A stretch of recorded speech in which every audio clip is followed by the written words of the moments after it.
ازيكم عاملين ايه؟ النهارده حلقه جديده من برنامجنا وبرنامجكم الكوره في القهوه. النهارده حلقه خاصه جدا، بس مش عشان معانا ضيف. النهارده حلقه خاصه جدا علشان بتتزامن مع بطوله السوبر الافريقي بين الاهلي والزمالك. وبالمناسبه الاهلي والزمالك هم اكتر فريقين محققين بطوله السوبر الافريقي. دي حقيقه. هنربط ده مع الحلقه بتاعتنا ازاي؟ هنربطه بالمهاجمين، لان المهاجمين هم دايما هم اللي بيخلصوا مفتاح اللعب. بالظبط، يعني 90% من الماتشات المهاجمين هم اللي بيخلصوها. احنا هنختار 5 مهاجمين من هنا و5 مهاجمين من هنا، احسن 5 في تاريخ الاهلي واحسن 5 في تاريخ الزمالك، ونعمل قائمه. ده وهنوصل للتوب 10 بتوعنا عادي جدا، وكل واحد بقى من وجهه نظره هنشوف احنا هنختلف مع مين احنا بنراضي جميع الاطراف، 5 و5 والدنيا تمام عشان احنا في ارض محايده دلوقتي طبعا لحد قبل الماتش. تمام، نتقابل بقى بعد الماتش.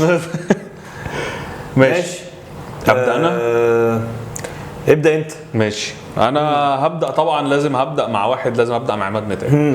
عماد متعب اخطر خطير. عماد متعب ما اعتقدش ان هو في جه مهاجم متكامل زيه يعني في الفتره الاخيره دي، وهو برده كان مع جيل مساعده، كان حواليه ابو تريكه وفلافيو وبركات، والمثلث ده كان مثلث مرعب يعني لاي حد بيلعبه. سحر بالظبط. كان ممكن يجي له اسيست من الدفاع. عماد متعب كان متوحش يعني. عماد متعب جاب 121 جول في تاريخه مع الاهلي، هو رابع هداف تاريخي الاهلي اصلا على مستوى اللعيبه كلها، ورابع اكتر واحد جاب ماتشات في تاريخ الاهلي والزمالك في ماتشات ما بينهم يعني.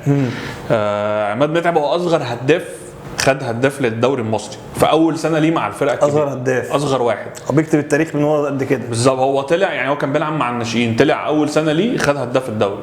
هو كان واخدها ب 15 جون يعني، بس هداف الدوري في الاخر هو اصغر واحد يعني. فلا عماد متعب كان صعب يعني، كان صعب ان هو اي حد حتى يعرف يلعب عليه يعني. اتفق طبعا. فان هو ملك ال90 يعني، جايب 17 جون في ال90 بلس، فيعني صعب يعني. في لعيبه قضت كاريرها كله بتجيب ال 17 جول يعني. فلا عماد متعب لازم يبقى هو البدايه يعني، لازم نستفتح بيه. موافق يا ابني، موافق والله، موافق يا حاج، موافق. ماشي، فتمام عماد متعب. طب قول لنا انت الناحيه الثانيه بقى، الهداف التاريخي لنادي الزمالك، صاحب القميص رقم 24 العندليب. اوكي، العندليب جايب والله العظيم عندليب، مفيش حد يختلف عليه ده كده كده. جايب مع الزمالك 134 جول في كاريره يعني مع الزمالك.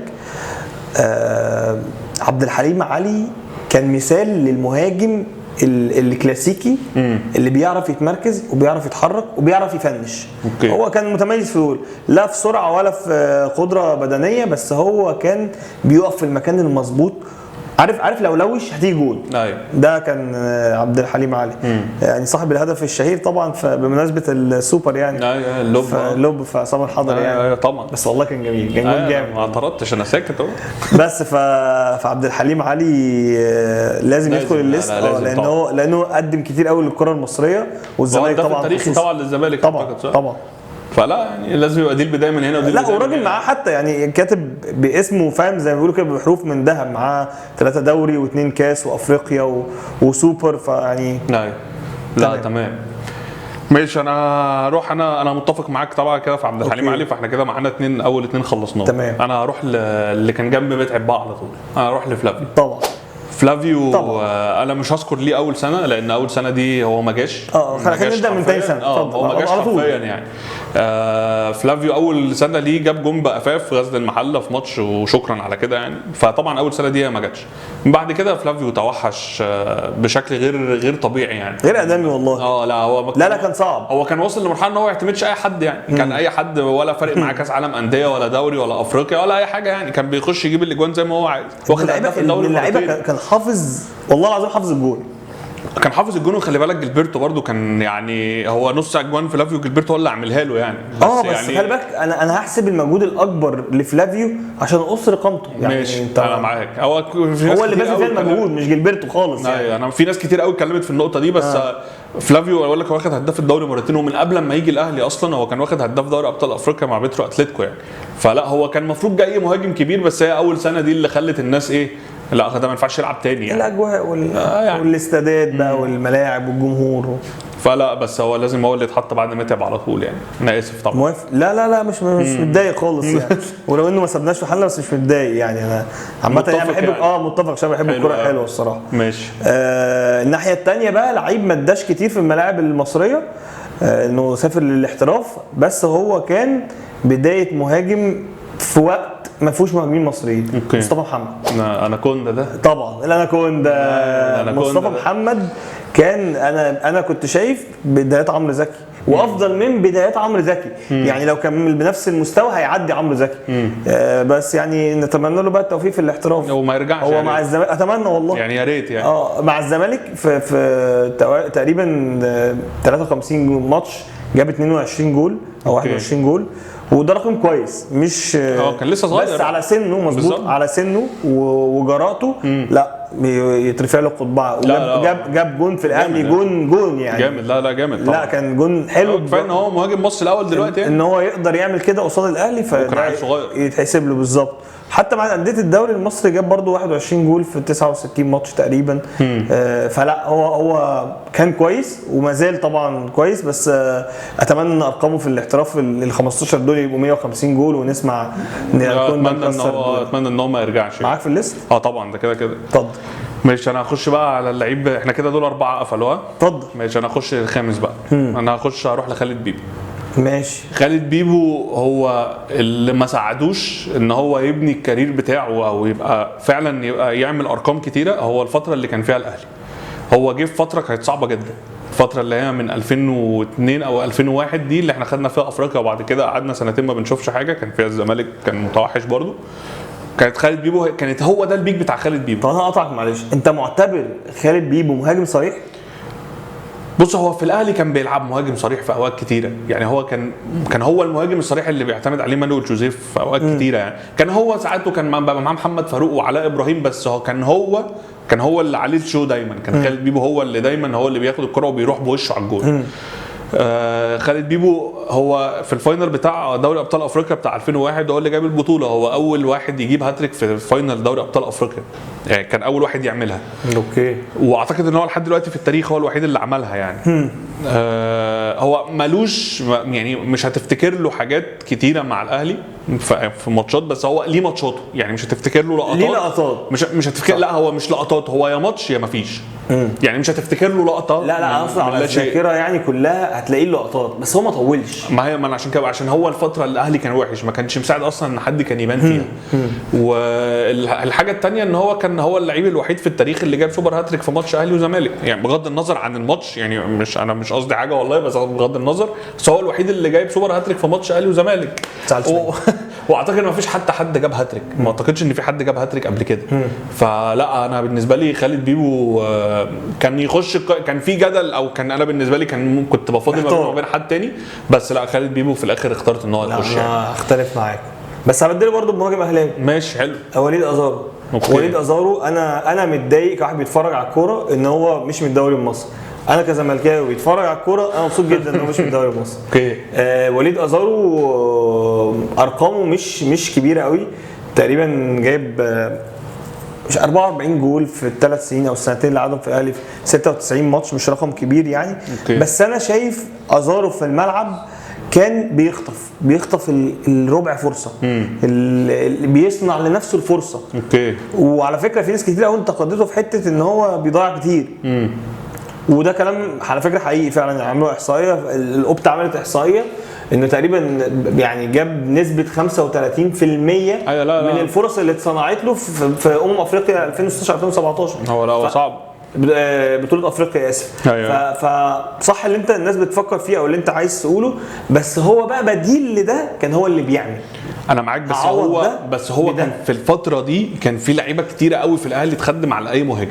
يعني انت الوقت ده كان في عبد الله السعيد في البيك بتاعه، وليد سليمان كان في البيك بتاعه، مؤمن زكريا كان في البيك بتاعه. يعني هو لو الثلاثه دول بيلعبوا تحت اي مهاجم هيوصلوا الكوره. بس بقى كل صناعاتكم دي بقى كده انا هصنعها لنفسي، هضيع ده واجيب لنفسي. انا فاهم، بس هو زي ما كان يعني هو انت بتقول ان هو جاب اجوان قليله، بس هو ضيع قدهم 3-4 مرات. انا فاهم ان هو مش معترض، انا فاهم ان هو اللي كان بيصنع الفرصه، بس يعني ستيل برضو ان لو كان حد تاني كان ممكن يجيب ضعف الارقام دي شويه. علشان تحكم على ده هتضطر تمسك مهاجمين تانيين تشوف بقى هم ضيعوا قد ايه. ما هو برده كان بيخدم على متعب لعيبه جبابره، فمش هتظلم بقى ازارو عشان كان بيتخدم عليه. قعد قد ايه ازارو؟ قعد قد ايه؟ ازارو قعد 2-3 سنين. انا متخيل ممكن كان مستواه حتى يتحسن، بس الصراحه كان كورته ممتعه جدا يعني. لا هو كمهاجم وكستايل مهاجم انت حد تحب ان انت تشوف فرقتك، هو جامد صح. بس هو الفينش بتاعه ما كانش احسن حاجه يعني. الفينش بتاعه كان محتاج ان هو ياخد وقت كتير قوي عشان يطور، والفكره ان هو كمان كان جاي صغير يعني. هو لو كان جاي انضج شويه الموضوع كان ممكن يختلف كتير.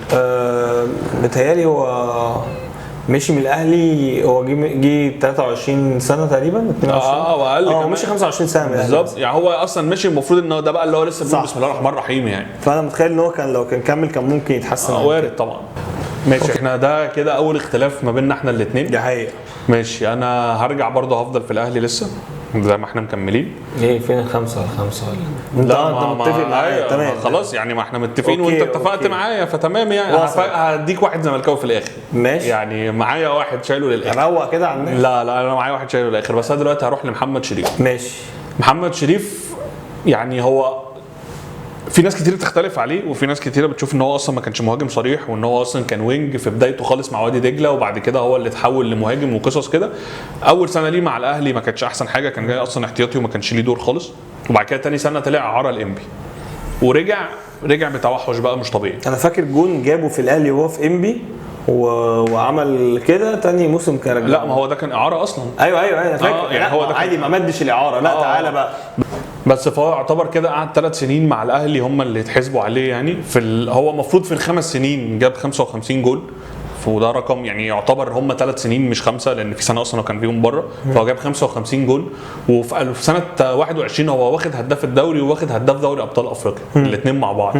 وهو هداف في الدوري، في هداف في ماتشات الاهلي والزمالك في الدوري بس زيه زي ابو تريكه يعني. هم الاثنين جايبين 7 اجوال في 3 سنين يعني. انا بكلمك ان الارقام دي كلها تعتبر في 3 سنين بس، السنتين الاولانيين دول مش محسوبين اصلا. فلا محمد شريف هو جات له فتره وقع فيها نفسيا اكتر ما كان اي حاجه تاني من ساعه الحوار الماتش بتاع مصر واللي هو طلع واتبدل، ومن ساعتها محمد شريف ما شافش تاني قدامه يعني. وخرج بعد كده وما كملش، بس هو لو كان كمل لا كان هيعمل ارقام كويسه يعني. طب السؤال بقى بره تحليلك لمحمد شريف، اللقطه دي اثرت عليه ولا صدفه ان هي مع اللقطه دي هو مستواه اتاثر؟ بص انا مش هقدر احكم عليه لان انا ما شفتش حاجه تعرض لها ضغط نفسي غير دي يعني. مش هقدر احكم عليه لان هو اصلا كان اساسي في الاهلي يعني. هو مش مثلا كان حد جه قعده او حد جه يلعب عليه، لا هو اصلا كان اساسي. فما فيش اي حاجه حصلت او اي لغط حصل ان هو يقع كده بالشكل ده. فانا كان بالنسبه لي الموضوع نفسي بحت يعني مش اكتر يعني. ماشي. بس يعني انا مش ميال لاختيار محمد شريف في القائمه بتاعتي الصراحه. اوكي. ولو اني الصراحه يعني احترم وجوده يعني. محمد شريف لعيب كويس، بس هبدله بقى عندي باسم مرسي. اوكي. انا باسم مرسي بحب شخصيته وبحب اداؤه في الملعب اكتر من ارقامه يعني. باسم مرسي جايب 50 55 من 50 ل 55 تقريبا في 137 ماتش. اوكي. فدي نسبه مش احسن حاجه يعني. بس باسم مرسي جه في وقت كان بدايه نهوض الزمالك ورجوع لمستواه، فدي رقم واحد، فدي معلمه معانا احنا كجمهور الزمالك. اوكي. تاني حاجه ان هو كان بيعرف يلعب اي مكان. كان بيلعب وينج، كان بيلعب صانع العاب، كان بيلعب مهاجم. احسن مهاجم كان بيعمل ضغط على الدفاع، الهاي بريشر كما قال الكتاب، وعلى اي حد انت عايز تضغط عليه ومش هيزهق. اوكي. دي مش موجوده في اي حد يعني. انا لو مدرب بلعب بالهاي بريشر انا اول اختيار عندي باسم مرسي. لو ما بلعبش هيردك، موضوع منتهي لان هو اصلا دي في طبعه. غير كده كان بيلعب كور ثابته كويس جدا جدا جدا. فهو كان مهاجم حفلوط كده زي ما بيقولوا. بس هو ما ظهرش غير سنتين تقريبا، السنتين اللي انتوا خدتوا فيهم الدوري. قعد 3 سنين حتى مع المنتخب على فكره. كان يعني حتى لعب 10 ماتشات جاب 7 اجوان. فهو كان كويس، بس هو في حاجه حصلت له انا برضو مش قادر افهمها، اختفى. يعني مثال بس يعني. مش في لعيبه كتير حصل لها الدروب ده اللي هو زي ما بيسموه كده بره في انجلترا الوندر سيزون. فاهم؟ ان هو يظهر سيزون او 2 وخلاص. ايوه. قصه طبعا عمرو زكي في الدوري الانجليزي يعني. ايوه. لا دي بس انا بحب باسم مرسي وشايفه من افضل المهاجمين اللي جم في تاريخ مصر. لا انا مختلف تماما. ماشي. تمام. اوكي. ما عنديش مشكله. ماشي احنا كده اختلفنا في 2. اتفضل. وانا هبدا بقى انا اللعيب بتاعي. ماشي. انا هروح لاحمد بلال، او يعني زي ما بيقولوا احمد جوال. احمد بلال انا يعني قعدت تقريبا شفته في فتره اللي هو كان البيك بتاعه، صح. اللي هو برده كان الفتره الاهلي 2000. هو بيلعب في الاهلي من 99 ل 2005. يعني هو قعد 6 سنين. كان 99 2000 بالظبط. لا قعد لحد 2002 بالظبط كان البيك بتاعه. ممكن هو قعد في الاهلي لحد 2005 وطلع بعد كده سنتين بره، احترف بره ورجع على الاهلي تاني من 2007 ل 2010. طبعا 3 سنين اللي في الاخر دول ما جوش يعني. ما يحسبوش اصلا عليه يعني. بنتقل الدكه بس. بالظبط. في ال6 سنين اللي هو قعد فيهم في الاول دول او في الكارير كله مع الاهلي هو جايب 55 جون بس. هو انا عندي لقطتين لبلال.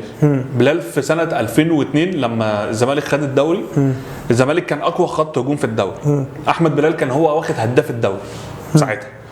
وفي سنه 2002 برضو الاهلي خرج من دور الثمانيه في دوري ابطال افريقيا. كان ساعتها دور الثمانيه كان لسه دور المجموعات مش زي دلوقتي. فاكر. وكان الاهلي اخر المجموعه، كان جايب 5 نقط من ال6 ماتشات اللي الاهلي لعبهم، وهو واخد هداف البطوله. يعني هداف هو البطوله، واخد هداف دوري ابطال افريقيا، وهو الاهلي خارج من دور الثمانيه. يعني هو اصلا في 4 ماتشات هو ما شافهمش بالظبط. فاحمد بلال اصاباته هي اللي اثرت عليه، ان هو كان بيتصاب كتير قوي الفتره الاخيره اللي هو قبل ما يطلع يحترف بره دي. كان بيتصاب كتير جدا، ودي اللي اثرت على الكارير بتاعه شويه. بس لا هو برده كان بيجيب اجوان، وكان بيجيب اجوان بطرق غريبه ومحدش كان ساعتها بيجيبها غيره. كان بيخلص، كان فينشر. الموضوع كان غريب. هو كان فعلا كان بيجيب اجوان يعني هقول لك جمله ووافقني او عارضني. هو ما جابش جون ممتع في حياته بس جاب اجوان. هو يجيب جوان ما حدش عارف يجيبها غيره. خطاف. ما حدش عارف يجيبها غيره كده. فانا ما قدرتش ما دخلوش معايا، مع ان كاريره برده ما او يعني لمسته مع الاهلي ما خدتش فتره كبيره. بس لا يعني ارقامه كانت لا انا موافق على احمد بلال، لان احمد بلال طبعا قيمه وقامه للدوري المصري كله يعني. نخش على اللعيب اللي بعده. نخش. عندنا هنا بقى ايه اللعيب اللي ما فيش خلاف عليه، احسن مهاجم جه في تاريخ مصر، حسام حسن. اوكي. حسام حسن مثل الاهلي ومثل الزمالك، فيعني لازم نقول حسام حسن يعني. بس بالظبط كده فاهم. حسام حسن وبس. لعب للقطبين، وكان نجم هنا ونجم هنا، وخد بطولات هنا وخد بطولات هنا. سافر راح نيو شاتل، لعب في باوكا، هداف يعني هداف. ده حقيقي. يعني هو ما كانش بيجلي يعني. جايب مش اجوان كتير مع الاهلي على فكره، جايب تقريبا 41 جون في 107 ماتش مثلا. 110 حاجه كده يعني. بس هو تاثيره في الملعب كان لا وبعد فتره الاهلي حسام حسن لما سافر بقى الاحتراف ورجع بقى على الزمالك وكمل.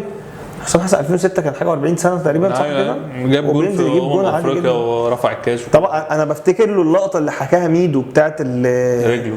اللي هي مش هتعجزيني، مش هتخليني ما العبش، فاهم؟ ما قالش كده طبعا، بس تمام يعني فيما معناه طبعا الكابتن ميدو وضح يعني. هو في حد بيعشق الكوره كده. افضل مهاجم جه في تاريخ الكره المصريه، مفيش اختلاف طبعا. انا ظاهر بقى اللي عايز يوظفه كلاعب في الزمالك تمام، واللي عايز يوظفه كلاعب في الاهلي. انا في القائمه دي حاسبه ان هو لعيب على الزمالك يعني، عشان اخد 5 من الاهلي صرف يعني. 5 من الاهلي صريحين عادي، ما فيش مشكله. اتفضل. خلاص ماشي. احنا كده يعتبر وصلنا للعيب اللي قبل الاخير في القائمه. صح كده. انا ده اللعيب الزمالك بقى الوحيد اللي من الزمالك كان عنده. الحمد لله على السلامه يا بطل. جمال حمزه. بس هو برضه عشان جه قعد 3 أسابيع كده في الاهلي ومشي بعديها. بس يعني جمال حمزه ماشي. بص جمال حمزه انا بالنسبه لي استنى معلش. ايه ده؟ ايه اللي حصل؟ جمال حمزه. تمام ماشي. جمال حمزه بالنسبه لي كان مع الزمالك. ده كنت اكتر لعيب بخاف منه في ماتشات الاهلي والزمالك.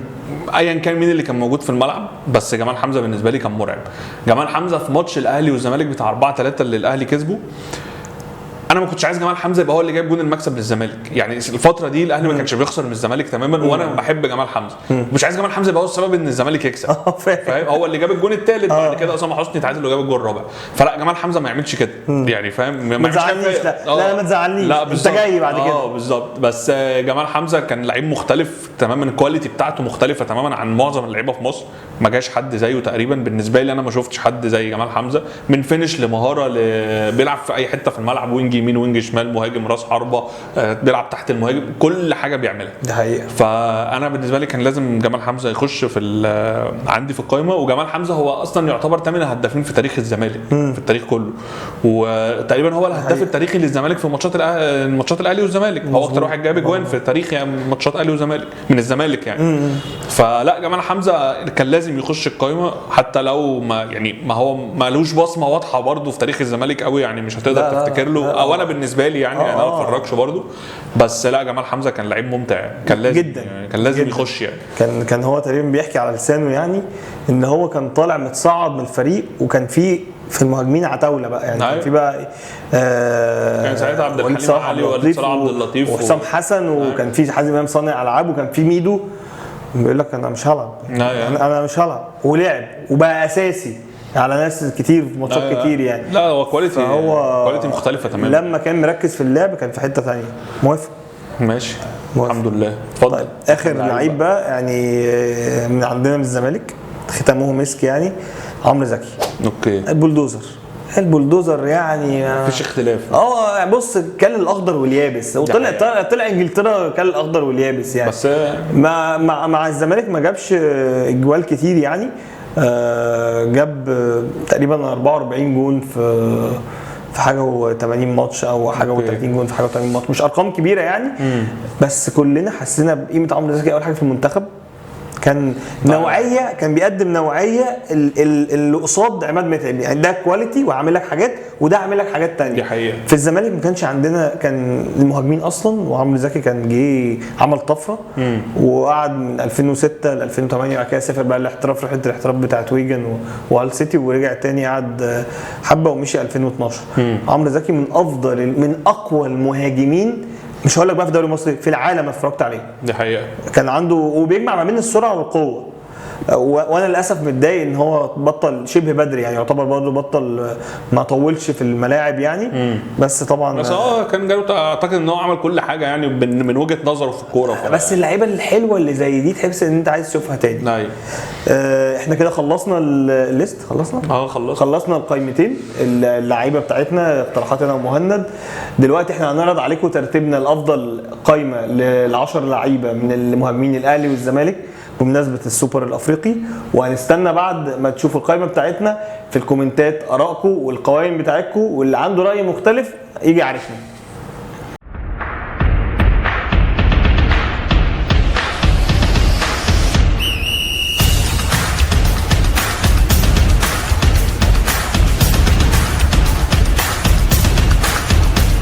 بعد ما شفنا القائمه بتاعتي انا ومهند لافضل 10 مهاجمين في تاريخ الاهلي والزمالك، مستنيين ارائكم في الكومنتات والليست بتاعتكم لافضل 10 لعيبه.